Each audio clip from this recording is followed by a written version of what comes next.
ಮೇಲ್ನೋಟಕ್ಕೆ cylinder blast ಆಗಿದೆ ಅಂತೇಳಿ, ಯಾಕಂದರೆ ಏನು ವಾಸನೆ ಇಲ್ಲ ಅಲ್ಲಿ.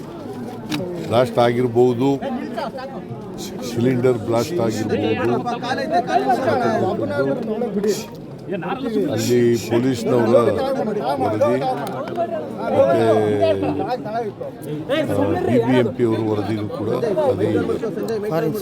ಇಲ್ಲಿ ಇದು ಒಂದು ವರಾಂಡ, ಚಿಕ್ಕ ಚಿಕ್ಕ ಮನೆಗಳಿದ್ದಾವೆ. ಸಣ್ಣ ಸಣ್ಣ ಮನೆಗಳಲ್ಲಿ ವಾಸ ಮಾಡ್ತಾ ಇದ್ದಾರೆ ಬಡವರು. ಇಮಿಡಿಯೇಟಾಗಿ ಮಹೇಶ್ವರ ರಾವ್ಗೆ ಹೇಳಿದ್ದೀನಿ, ಕೂಡಲೇ ಅವನ್ನೆಲ್ಲ ರಿಪೇರಿ ಮಾಡಿಕೊಡ್ಬೇಕು, ಮನೆಗಳನ್ನೆಲ್ಲ ರಿಪೇರಿ ಮಾಡಬೇಕು ಅಂತ. ಮತ್ತು ಯಾರ್ಯಾರು ಇಂಜೂರ್ಡ್ ಆಗಿದ್ದಾರೆ, ಸುಮಾರು 9 ಜನ ಇಂಜೂರ್ಡ್ ಆಗಿದ್ದಾರೆ. ಒಂದು ಡೆತ್ ಆಗಿದೆ, 10 ವರ್ಷದ್ದು. ಅದು ಪಕ್ಕದ ಮನೆ, ಪಕ್ಕದ ಮನೆ. ಇಲ್ಲಿ ಕಸ್ತೂರಮ್ಮ ಅಂತಕ್ಕಂಥವಳು ಮನೆ. ಅವನ ಗಂಡ ಹೆಸರೇನು? ಗಂಡ ಹೆಸರೇನೆ ಅಯ್ಯಪ್ಪ.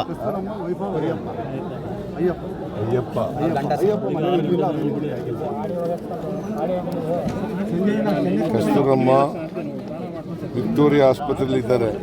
ಇವ್ರಿಗೆ ಬರ್ನ್ ಆಗಿದೆ. ನರಸಮ್ಮ ಸಂಜಯ್ ಗಾಂಧಿ 50 ವರ್ಷ, ಸಬ್ರೀನಾ ಬಾನು 35 ವರ್ಷ, ಸಂಜಯ್ ಗಾಂಧಿ. ಮುಬಾರಕ್ ಅನ್ನೋರು ಸತ್ತೋಗಿರೋರು, ಮುಬಾರಕ್ ಅಂತಕ್ಕಂಥವ್ರು ಸತ್ತೋಗಿರೋರು. ಸಂಜಯ್ ಗಾಂಧಿ ಆಸ್ಪತ್ರೆಗೆ ಅಡ್ಮಿಟ್ ಮಾಡಿದ್ರು, ಅಲ್ಲಿ ಸತ್ತೋಗಿದ್ದಾರೆ. ಫಾತಿಮಾ ಸಂಜಯ್ ಗಾಂಧಿ ಇಂಥದ್ದು ಕಯಾಲ ಇಂದಿರಾ ಗಾಂಧಿ ಆಸ್ಪತ್ರೆ. ಸುಬ್ರಹ್ಮಣಿ 62 ವರ್ಷ, ಅಗಡಿ ಆಸ್ಪತ್ರೆ. ಶೇಖ ನಜೀದುಲ್ಲಾ 37 ವರ್ಷ, ನಿಮಾನ್ಸ್ ಆಸ್ಪತ್ರೆ. ಪ್ರಮೀಳಾ 38 ವರ್ಷ, ಸಂಜಯ್ ಗಾಂಧಿ ಆಸ್ಪತ್ರೆ. ರಾಜೇಶ್ 40 ವರ್ಷ, ಸಂಜಯ್ ಗಾಂಧಿ ಆಸ್ಪತ್ರೆ. ಸೊ ಒಟ್ಟು 10 ಜನ, ಒಬ್ಬರು ಸತ್ತೋಗಿದ್ದಾರೆ, 9 ಜನ ಇಂಜೂರ್ಡ್ ಆಗಿದ್ದಾರೆ. ಒಬ್ಬರು ಮುಬಾರಕ್ ಅನ್ನೋರು ಸತ್ತೋಗಿದ್ದಾರೆ. ಅವರಿಗೆ, ಅವ್ರ ಮನೆ ಕುಟುಂಬದವ್ರಿಗೆ, ಮುಬಾರಕ್ಕನ ಸತ್ತೋಗಿದ್ದಾನಲ್ಲ ಅವ್ರ ಕುಟುಂಬದವ್ರಿಗೆ 5 ಲಕ್ಷ ರೂಪಾಯಿಗಳನ್ನು ಪರಿಹಾರ ಕೊಡ್ತೀವಿ. ಗಾಯಾಳುಗಳಿಗೆ ಎಲ್ಲ ನಾವೇ, ಅದು ಚಿಕಿತ್ಸೆ ಖರ್ಚೆಲ್ಲ ನಾವೇ ನೋಡ್ಕೋತೀವಿ. ಒಂದು ಮತ್ತು ಆ ಬರ್ನ್ ಆಗಿದೆಯಲ್ಲ ಅವಳದು ಕೂಡ ಅವೆಲ್ಲ ಪೂರ ಖರ್ಚೆಲ್ಲ ನಾವೇ ನೋಡ್ಕೋತೀವಿ. ಕಸ್ತೂರಮ್ಮ ಅಂತ ಮನೆಯವಳು. ಸೊ ಅದು ಪಕ್ಕದ ಮನೆಗಳೆಲ್ಲ ಒಂದು 14 ಮನೆಗಳು, 13 ಮನೆಗಳು ಡ್ಯಾಮೇಜ್ ಆಗಿದೆ.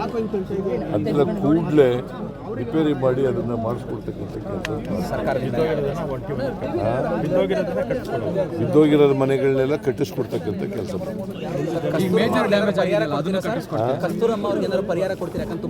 ನೋಡ, ಈಗ ಇಂಜುರಿ ಆಗಿದೆ, 30% ಆಗಿದೆ ಅಂತ ಬದುಕತಕ್ಕಂಥ ಸಾಧ್ಯತೆ ಇದೆ. ಘಟನೆಗೆ ಕಾರಣ ಏನು ಕಂಡು ಬರ್ತಾ ಇದೆ ಸರ್ ಮೇಲ್ನೋಟಕ್ಕೆ? ಅದಕ್ಕೆ ಈಗ ಫೋರೆನ್ಸಿಕ್ ಡಿಪಾರ್ಟ್ಮೆಂಟ್ನವರು, ಇವರು ಫೈರ್ ಡಿಪಾರ್ಟ್ಮೆಂಟ್ನವರು, ಆಮೇಲೆ SDRF, ಹೋಮ್ ಡಿಪಾರ್ಟ್ಮೆಂಟ್ ಎಲ್ಲರೂ ಕೂಡ ನೋಡ್ತಾ ಇದ್ದಾರೆ. ಆ ಡೆಬ್ರಿಸ್ ಎಲ್ಲ ಕ್ಲಿಯರ್ ಆದಮೇಲೆ ಗೊತ್ತಾಗುತ್ತೆ. ಡೆಬ್ರಿಸ್ ಎಲ್ಲ ಬಿದ್ದುಬಿಟ್ಟಿದಾವಲ್ಲ, ಆ ಡೆಬ್ರಿಸ್ ಎಲ್ಲ ಕ್ಲಿಯರ್ ಆದಮೇಲೆ ಇವರು ಏನು ಒಪಿನಿಯನ್ ಕೊಡ್ತಾರೆ ಅದ್ರ ಮೇಲೆ. ಈಗ ಮೇಲ್ನೋಟಕ್ಕೆ ಸಿಲಿಂಡರ್ ಬ್ಲಾಸ್ಟ್ ಆಗಿದೆ ಅಂತಕ್ಕಂಥದ್ದು ಗೊತ್ತಾಗಿದೆ. ಹೌದಪ್ಪ, ಕಟ್ಟಿಸ್ಕೊಡೋದು ರಿಪೇರಿ.